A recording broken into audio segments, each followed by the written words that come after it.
Olá, todos são bem-vindos no nome do Senhor Jesus. Esta é a minha maneira de cumprimentá-los, né? É a minha marca, vamos assim dizer. E hoje a nossa reflexão encontra-se no versículo da Bíblia, da Palavra de Deus, que é o versículo áureo, né? É conhecido como o texto áureo da Bíblia, ou seja, o texto de ouro. Está ali no Novo Testamento, né? Vem na sequência do encontro de Jesus com um homem, era um mestre, fazia parte do Sinédrio, chamado Nicodemos, era um homem que conhecia as promessas do Velho Testamento, né? Como um bom judeu, ele acalentava no seu coração aquela expectativa da chegada do Messias, né? Aquele prometido por Deus, que viria para restaurar o reino, né?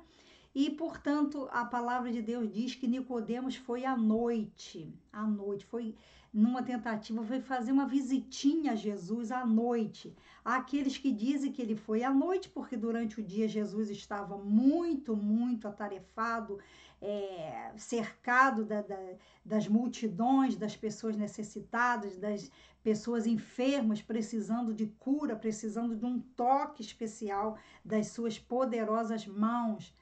Mas há aqueles que também dizem que é provável que o Nicodemos tenha ido à noite para não ser visto, né, pelas demais autoridades judaicas, como alguém que estava ali talvez pensando a se tornar também um seguidor do Galileu, né, de Jesus de Nazaré. Não sabemos qual foi a razão, mas a verdade é que Nicodemos foi visitar Jesus à noite e ele teve ali uma conversa com Jesus. Na sequência dessa conversa, Jesus então, falando com ele, fala sobre a necessidade de nascer de novo. Nicodemos não entendeu nada, ainda fez uma observação assim completamente descabida, né? Mas, Senhor, nascer de novo, eu tenho que voltar ao ventre da minha mãe, nascer de novo? E Jesus disse: ó, Nicodemos, mas você é um mestre em Israel, um mestre da lei. Não é isso que eu quis dizer. O que é nascido da carne é carne, o que é nascido do espírito é espírito. Então Jesus introduz isso e depois, um pouquinho adiante, ele diz assim: este versículo que será a nossa meditação. E o tema, este é o versículo. E depois eu vou falar, partilhar um pouquinho com vocês 3 razões que nos levam a celebrar o Natal. E é, portanto, com base neste texto da palavra de Deus. João 3,16, né? O tão conhecido João 3,16, que diz assim: porque Deus amou o mundo de tal maneira. Eu amo essa expressão. Há algumas outras versões que dizem, porque Deus amou o mundo tanto, né? Mas essa versão diz que ele amou o mundo de tal maneira. Quer dizer, amou mesmo muito, com muita intensidade, com muita profundidade, amou mesmo, né? E ele amou, portanto, de tal maneira que deu o seu filho unigênito.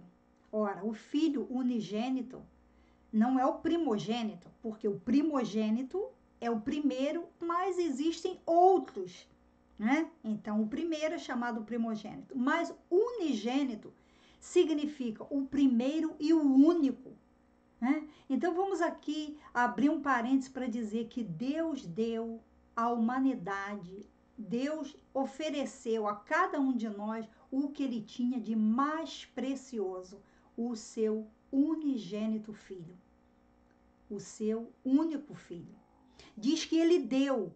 E o que fez Deus dar, qual foi a motivação? O que estava por trás dessa ação, dessa atitude de Deus para com a humanidade? O seu amor, o seu grande e profundo amor. E diz, portanto, por que ele fez isso? Para que todo aquele que nele crer não pereça, mas tenha a vida eterna. A palavra ali, perecer, significa morrer eternamente ou seja, está eternamente separado de Deus. Deus é o dom, é o Senhor da vida. Então, estar separado de Deus, logicamente, representa estar eternamente morto, né? Porque se ele é o autor da vida, o dono da vida, toda a vida provém dele, e estarmos separados dele, logicamente, é morte eterna, né? Então, usa-se essa expressão perecer. Mas, toda vez que nós vemos uma vírgula e um mais, né? Eu já disse isso várias vezes, significa que o que vem depois desse mais é, digamos assim, o oposto, né? É o oposto daquilo que foi mencionado antes da vírgula, antes do mais. Então, se ele fala que é necessário, né, crer nesse filho, porque se não crer, vai perecer, o oposto. Se crer, terá a vida eterna, que é o oposto do perecer. É passar a vida eterna na presença daquele que é o autor da vida, aquele que é o dono da vida, aquele que é a origem de tudo o que se denomina vida. Esse é o amor de Deus por nós, individualmente. Aí uma pergunta muito simples aqui para nós captarmos, né? Para nós tomarmos posse desse amor de Deus. Diz que Deus amou o mundo. Você está no mundo? Você está vivo? Está. Então Deus amou você, né? É simples. Deus amou você. Então tome isso como algo pessoal, individual. Eu tenho feito isso na minha vida. Quando eu penso em João 3,16, Deus amou o mundo e eu estou no mundo. Deus me amou, né? Deus me amou. Eu sou alvo do amor de Deus. Você é alvo do amor de Deus. Nós somos alvo do amor de Deus. Eu quero então passar aqui. Antes disso, vai aqui. Esse postzinho que eu coloquei como um convite, né? Portanto, para nos convidar para a celebração de Natal que já foi dias atrás, no domingo, né? No dia 18. Jesus é a razão da celebração, né? Esta foi a nossa reflexão. Na igreja, né? No culto da tarde, foi um culto presencial, não fizemos live, por isso eu decidi, né? Não propriamente decidi, decidi obedecer a Deus, porque Deus falou muito ao meu coração que eu deveria gravar isso, né, e postar, ok? Então, Jesus é a razão da celebração. Quando pensamos no Natal, até porque, abrindo um parêntese, nesses tempos, já de alguns anos para cá, é muito comum nós lermos e ouvirmos a menção dessa estação agora, desse tempo de Natal, mais como uma holiday, né? Principalmente aqui no Reino Unido, ouvimos muito isso, é holiday, né? Holiday, são as férias do final do ano. Já tem havido aquela tendência de não mencionar Christmas, não mencionar Natal, mas simplesmente dizer holiday. Né? É um tempo de break, é um tempo de férias, é o final do ano.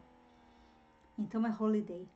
Mas, meus queridos, meus amados, Natal é a festa mais importante, é a celebração mais importante, né, do calendário cristão. Né? A seguir vem a Páscoa. As duas celebrações são em si muitíssimo importantes. Uma está associada à outra, porque Jesus não poderia morrer, não poderia dar a sua vida por nós se ele não tivesse vindo. Né? E quando nós pensamos aqui sobre a humilhação de Jesus, no fato dele ter morrido por nós numa cruz, temos que também pensar na humilhação, que na realidade não começou lá, na Páscoa, na morte sacrificial dele, mas começou na encarnação. Porque Jesus deixou o céu, Jesus deixou a sua glória, deixou a comunhão, a presença do Pai. Nós nem fazemos ideia o que isso significa. podemos tirar essa conclusão de textos da Bíblia, amém, aleluia. Aceitamos isso e cremos nisso pela fé. Mas, gente, é muito mais do que a nossa limitada mente pode conceber, né? Jesus ter deixado a glória, ter deixado o céu para vestir a nossa roupa, né? Para descer este mundo, tornar-se homem como nós. E falando aqui um pouquinho rapidamente sobre a natureza de Jesus, é uma natureza diferente, especial, e é um milagre, porque Jesus é 100% homem.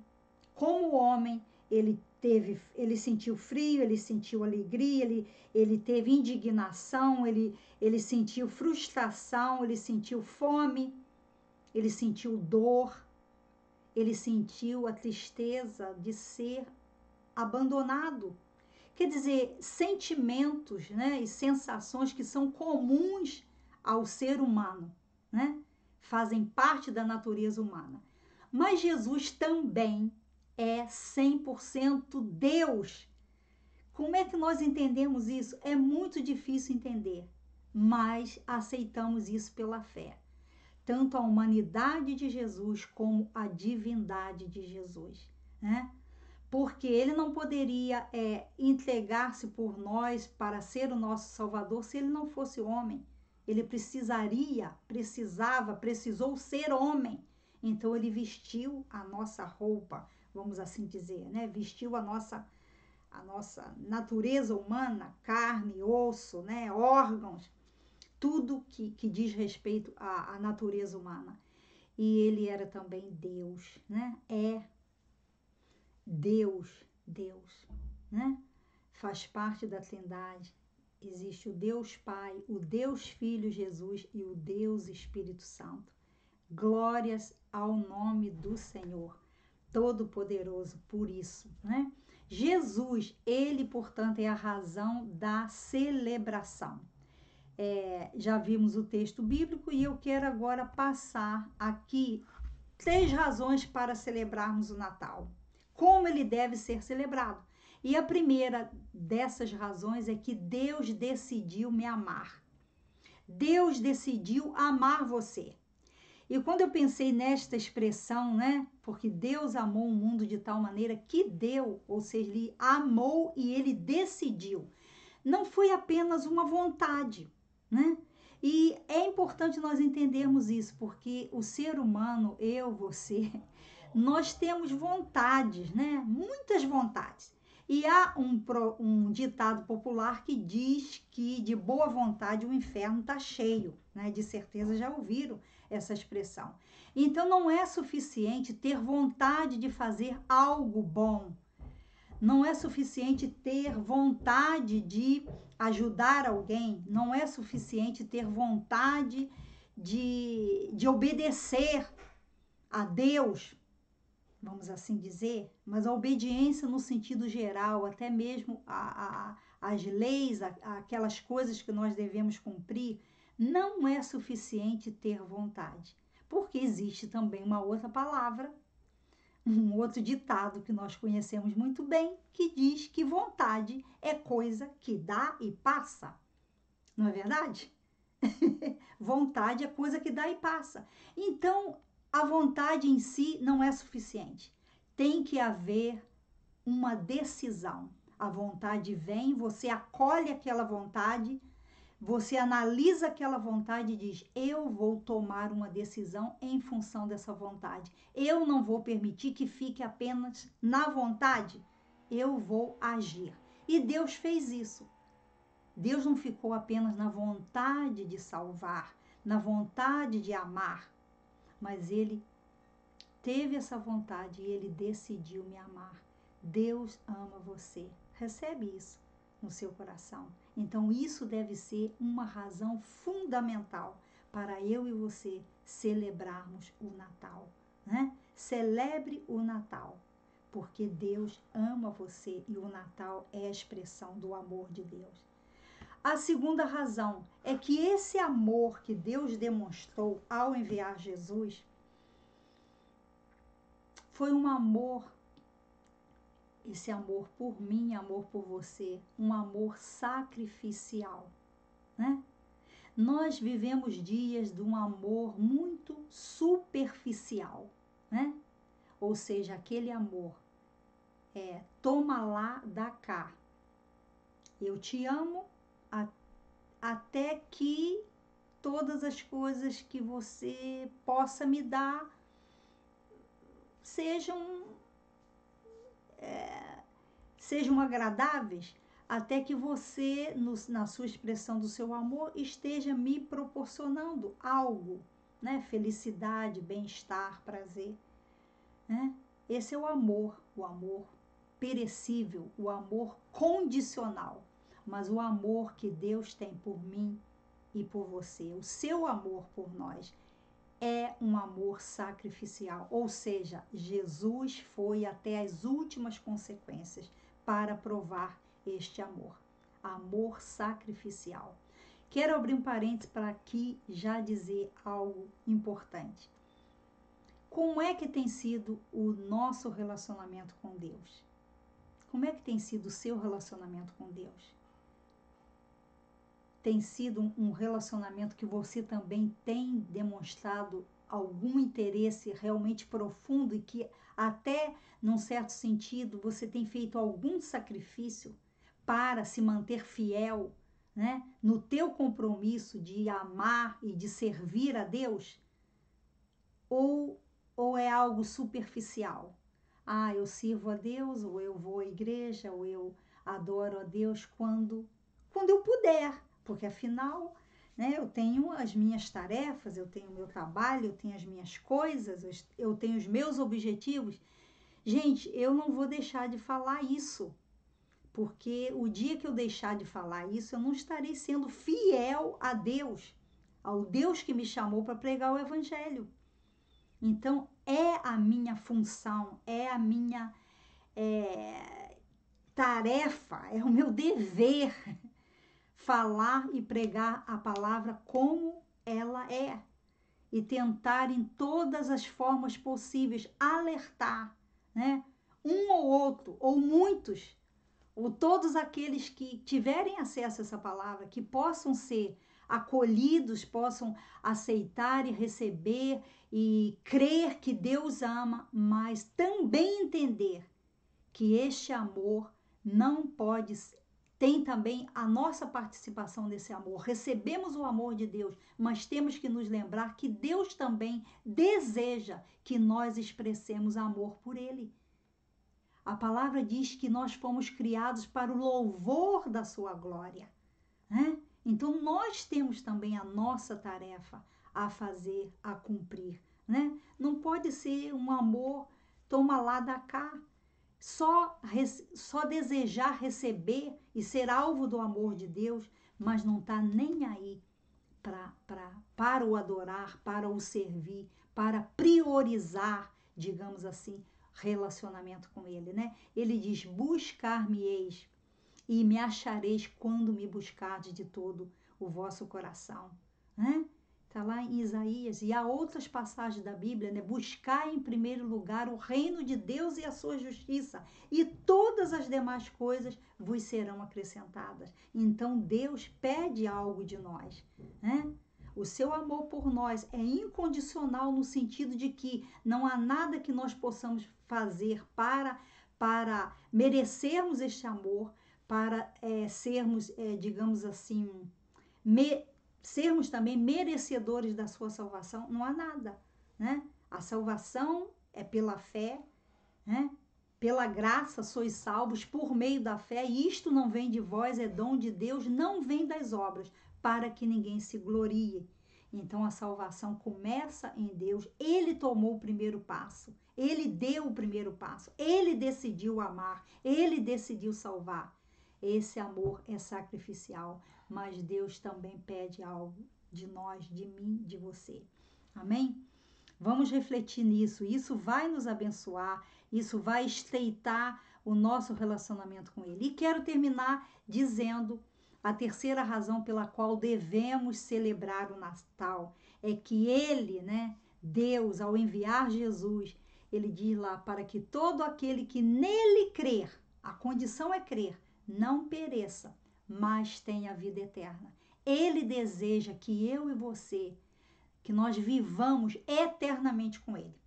Abrindo aqui outro parêntese muitíssimo importante. Aqui nós podemos entender por que existe batalha espiritual. Sabe por quê? Porque o inimigo sabe o valor do nosso espírito. Eu e você somos semelhantes a Deus no nosso espírito. Não é no nosso corpo, não é no nosso físico, não é no nosso intelecto, não é na nossa alma, vamos assim dizer, mas é no nosso espírito, né? Façamos o homem a nossa imagem e a nossa semelhança. Deus disse, a trindade, né? Antes de Deus criar o homem, houve ali uma reunião no céu. Glória a Deus, né? Brotou isso no coração deles, né? Da trindade, o Pai, o Filho e o Espírito Santo. Façamos o homem a nossa imagem, a nossa semelhança. No Espírito. Então, o Espírito procede de Deus e quando nós morremos, né? Quando essa carcaça, né? Essa embalagem aqui, esse invólucro, que é o nosso corpo, voltar ao pó, porque veio do pó, o espírito voltará a Deus, há de voltar a Deus, né? Então, nós temos essa preciosidade, aliás, nós somos preciosos, porque somos essencialmente espírito, né? Imagem de Deus, possuímos uma alma e habitamos num corpo. É nessa sequência. Então, aí que vem o que? A luta espiritual, a batalha, porque o inimigo sabe o valor que nós temos. E por que ele batalha contra nós? Ele faz de tudo para impedir o ser humano de receber Jesus, de crer em Jesus. Porque o crer em Jesus vai levar o homem de volta a Deus. Né? Então, falar de eternidade é importante. Há muitas pessoas que pensam, mas eu não quero vida eterna, não quero me preocupar com vida eterna, não quero me preocupar com a vida aqui e agora. Ok, se preocupe com a sua vida, temos que trabalhar, temos as nossas responsabilidades, as coisas nas quais nós estamos envolvidos, mas temos que também pensar na vida eterna. Sabe por quê? Porque ninguém vai ficar para semente, né? Todos haveremos um dia de partir, né? Vamos partir um dia. Temos que saber, afinal, vamos querer viver eternamente, vamos desejar, digamos assim, não vamos fazer nada e simplesmente deixar que o nosso final seja eterno, longe de Deus? Perecer? Ou nós vamos valorizar aquilo que há de mais precioso em nós, que é a nossa semelhança com Deus, que é o nosso espírito, e reconhecer que Ele deseja, Ele pagou um alto preço para que nós vivamos com Ele eternamente. Nós somos preciosos para Deus, você é preciosa, precioso para Deus. Então, não minimize o teu valor, não despreze o valor que você tem, não deixe que as coisas do mundo, que o pecado, né, traga manchas tão profundas e tente. Esse é o objetivo do pecado em nós, na raça humana, é denegrir a beleza, a preciosidade, né, o diamante que eu e você somos para Deus. Portanto, finalizando, essas são as razões pelas quais devemos celebrar o Natal, né? A expressão do amor de Deus, né? Ele decidiu nos amar. O amor que Ele tem por nós, que Ele manifestou, que Ele demonstrou e tem demonstrado em toda a história, em todo o tempo, é um amor sacrificial. Ele foi até as últimas consequências neste amor. E nós também temos a nossa participação, temos que também nos envolver nisso, né? Correspondendo ao amor de Deus também com amor, com louvor, com gratidão, com compromisso, com desejo de de realmente dizermos, Senhor, eu sei que tu me amas e eu também te amo, eu também quero te amar, quero estar nessa caminhada, né? Reconhecendo as minhas limitações, reconhecendo que eu não sou perfeita, não somos perfeitos, mas havendo em nós esse desejo de o servir, de o agradar. E a terceira razão, só para concluir, para finalizar, Deus fez isso, né? O que deve nos motivar a celebrar o Natal assim em grande, com grande alegria, com grande gratidão, é que Ele deseja que nós vivamos eternamente com Ele, né? É esse o plano, o projeto de Deus. Amém? Que Deus te abençoe poderosamente. Tenha um feliz Natal, um ano novo também na presença do Senhor. Vamos estar na próxima semana, né, dando também uma mensagem de final de ano, desafios motivacionais, né, planos e projetos para o próximo ano. Que Deus te abençoe poderosamente. Fique na paz do Senhor Jesus. Mas antes de fechar, não poderia deixar de orar, né? Eu gosto de orar. Eu quero fazer uma oração por você. Pai de amor, louvamos e bendizemos o teu nome, porque o Senhor é Deus. Senhor, humildemente eu te peço que o teu Espírito Santo esteja aplicando, Senhor, aos nossos corações essas razões pelas quais nós devemos celebrar o Natal, o teu amor por nós, um amor sacrificial. E a realidade, a verdade, Senhor, a grandeza de que o Senhor fez isso, tem feito, e tudo que o Senhor faz por nós é porque o Senhor deseja que nós vivamos eternamente contigo. Senhor, sela isso nos nossos corações, sela, Senhor, este versículo da tua palavra e os outros, João 3,16 e os outros que foram mencionados, que o teu Espírito possa aplicar, ó Deus, as nossas vidas, nos motivando, nos levantando, nos fazendo sentir verdadeiramente amados pelo Senhor e desafiados a te amar. Ó Deus, fica conosco, precisamos de ti. Muito obrigada pelo teu amor. No santo nome de Jesus. Amém. Amém.